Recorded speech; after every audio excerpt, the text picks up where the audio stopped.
It was just another late shift at McDonald's, or so I thought. I had been working there for a few months, mostly handling the night shift since it paid slightly better, and the place was usually dead after 10 p.m. It was a Thursday night, and the rain had been relentless, the kind of downpour that made you feel like the world was closing in. The parking lot was practically empty, save for a few cars whose owners I'd long since forgotten. It was close to 1 a.m. when a man walked in, completely drenched. He looked off. Not just because of the soaking clothes, but the way he moved. Deliberate, almost mechanical. He didn't say anything when he approached the counter, just stood there. His eyes fixed on the menu above my head, but something told me he wasn't really reading it. "Can I help you?" I asked, trying to maintain the bored, unbothered tone I had perfected over the months.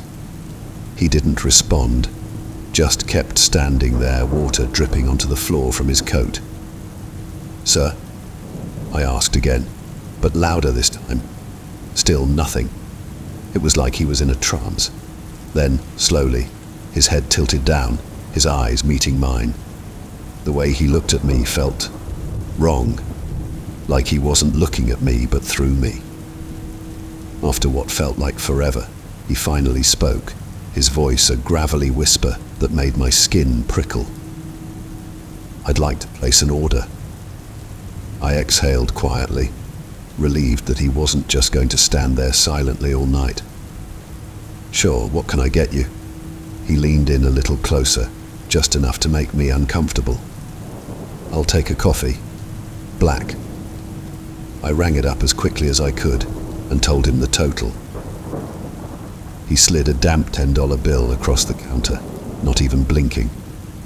His fingers brushed against mine, cold and clammy, and I had to fight the urge to pull my hand back. Something about him just felt off, like he didn't belong there, in that moment, or anywhere really. I grabbed his coffee and slid it across the counter. "Here you go," I said, hoping he'd take it and leave, but he didn't. He just stood there again, staring at me while the rain outside pounded against the windows. My co-worker, Jake, was in the back cleaning up, oblivious to the weirdness unfolding out front. I felt uneasy, but tried to brush it off. "Anything else?" I asked, forcing a smile. His lips curled into a smile, but it didn't reach his eyes. "No," he whispered. "Not yet." He took the coffee and walked to one of the booths by the window, his back to me. I watched him for a minute, half expecting him to do something strange, but he just sat there, sipping his coffee, staring out into the rain. Minutes passed, and I felt my nerves settling. Maybe I was overreacting. People are weird sometimes, especially during the night shift. I had seen my fair share of odd customers, but this guy, there was something else about him. Jake came out from the back, wiping his hands on a rag. "Hey, you good up here?" he asked, glancing at the man sitting alone in the booth. "Yeah," I lied. "Just a weird customer." Jake smirked. "Well, it's almost closing time. Let's start shutting things down." As we started our closing routine, I couldn't help but glance over at the man in the booth every few minutes. He hadn't moved, just kept staring out into the rain, his coffee untouched now. The way he was sitting made it look like he was waiting for something, or someone. When it was finally time to close, I walked over to his booth, keeping a safe distance. "Sir, we're closing now." No response. "Sir," I said again, more forcefully this time. He turned his head slowly, his eyes locking onto mine. There was something unnatural about the way he moved, like every muscle in his body was controlled, calculated. "We're closing," I repeated, trying to mask the unease creeping into my voice. Without a word, he stood up, towering over me. He was much taller than I had realized. For a second, I thought he was going to do something bad. But then, he turned and walked toward the door. Relief washed over me as he stepped outside into the rain, disappearing into the darkness. Jake locked the doors behind him, muttering something about weirdos. I laughed it off, but I couldn't shake the feeling that something was wrong. We finished cleaning up, and I grabbed my coat, ready to leave. Just as I was about to turn off the lights, I glanced outside, and there he was, standing in the parking lot, right under the flickering streetlight. His face was obscured by the rain, but I knew it was him. He was just standing there, staring at the restaurant. "Jake, come look at this," I called, my voice shaking a little. Jake came over and looked out the window. "What the hell?" he muttered. "What's he doing?" "I don't know, man. He's been out there for a while. Let's just go. He's probably harmless, probably just homeless or something." I nodded, but something told me there was more to it. We grabbed our stuff and headed for the back exit. As we stepped outside, the rain immediately drenched us, the cold biting through my coat. I glanced around the corner, expecting to see the man still standing there, but he was gone. For a moment I felt relieved. Maybe he had just wandered off. But as we walked toward our cars, I heard something, a scraping sound, like metal dragging on concrete.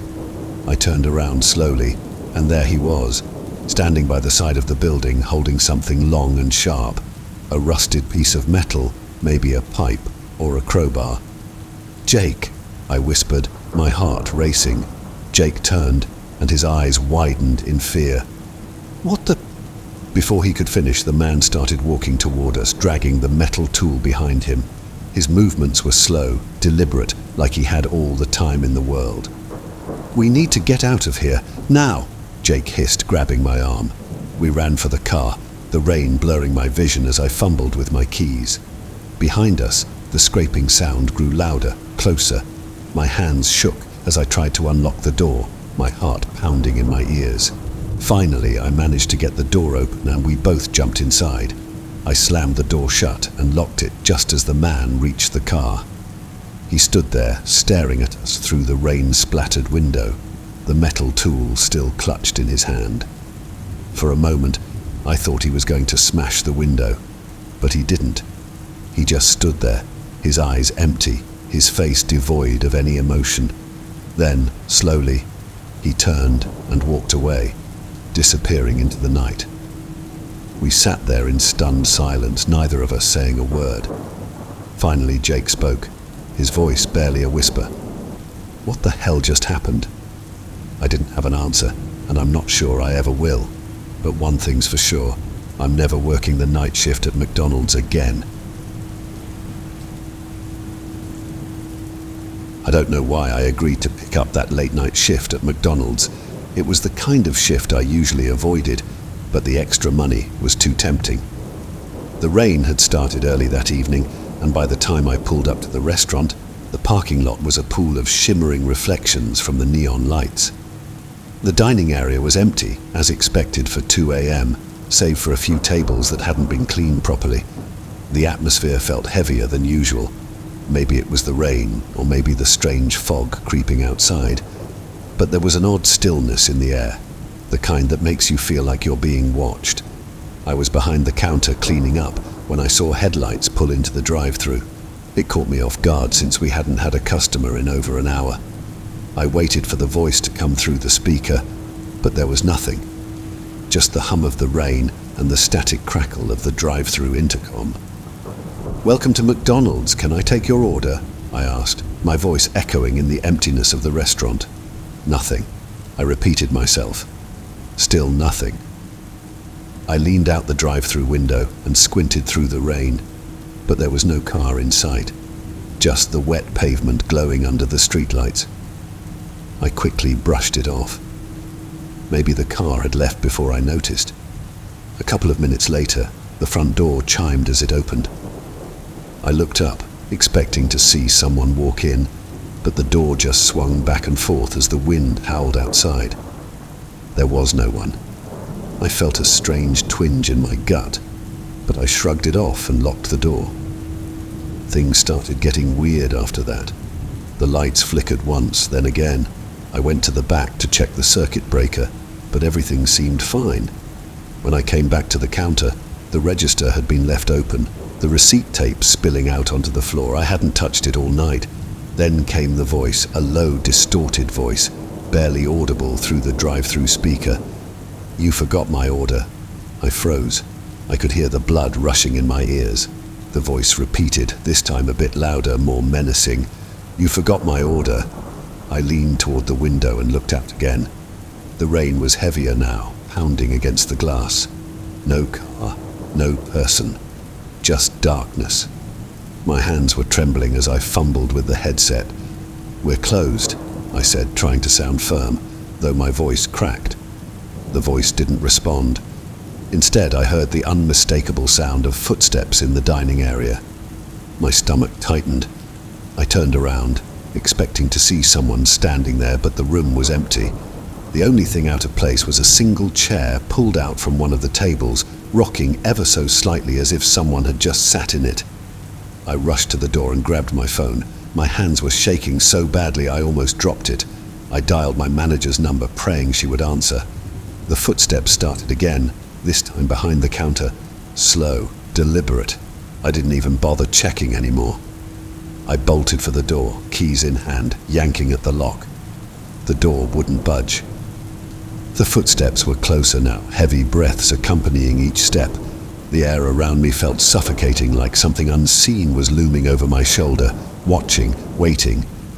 Finally, the door gave way, and I stumbled out into the rain, sprinting to my car without looking back.